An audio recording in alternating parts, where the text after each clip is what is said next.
فجاء أبو بكر إلى عمر فقال له: إن عائشة أخبرتني عن حفصة بشيء ولا أثق بقولها، فاسأل أنت حفصة، اسأل بنتك.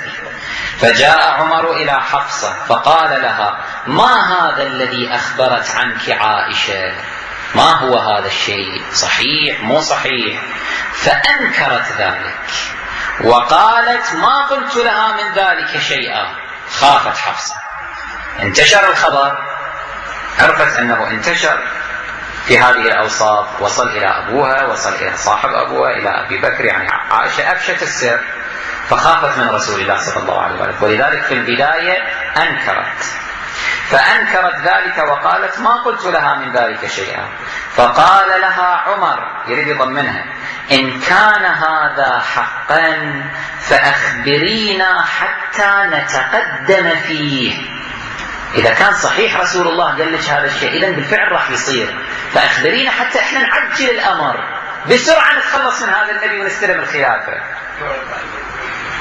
إن كان هذا حقا فأخبرينا حتى نتقدم فيه. فقالت: نعم، قد قال رسول الله ذلك. فاجتمعوا 4 على أن يسموا رسول الله.